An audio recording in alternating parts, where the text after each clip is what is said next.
What's up, gang? Philip here from Boardworks. Today we're going to talk about adjusting your air valve, making sure it's tight if you suspect that you have leaks. We'll talk about how it operates and how to tighten it.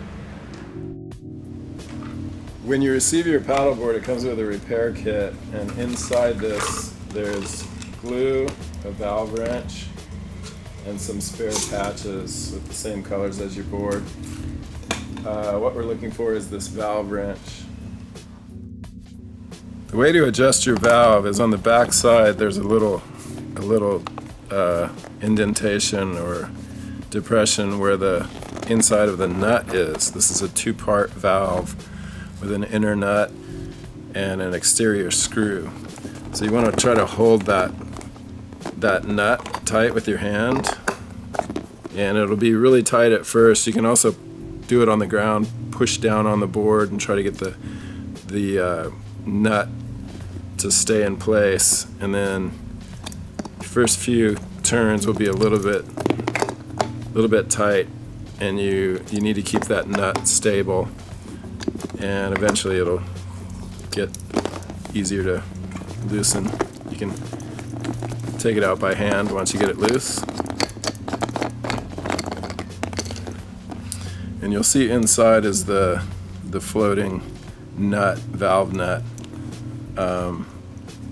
So what this does, it has a little flange on it that is the same angle as the flange on the screw, and that sandwiches between the PVC deck and creates a seal.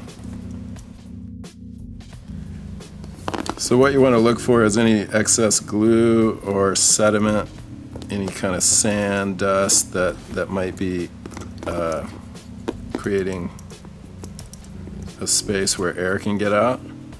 So you just kind of inspect it. Any glue or anything, pieces of sand, rock that may have gotten down in there and are causing it to leak, just clean that up. There's also an O-ring on the shaft of the screw end of the valve. Just want to make sure there's no sand or gravel, dirt, anything on that.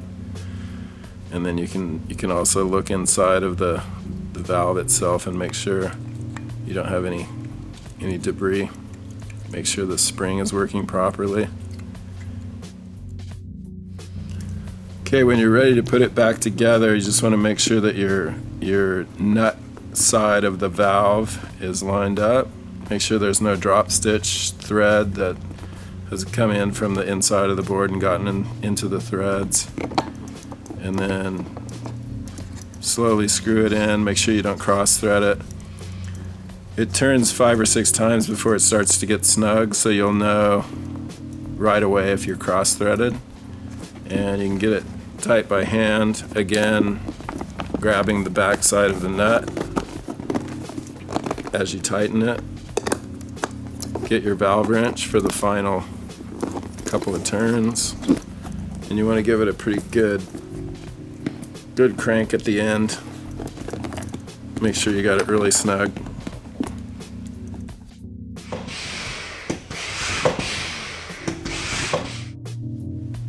Okay, after we've inflated the board, I like to give it one more, just a slight turn just to make sure you're snug. And then you can take some soapy water, put it on the valve, see if you have any bubbles. They'll usually turn up right away.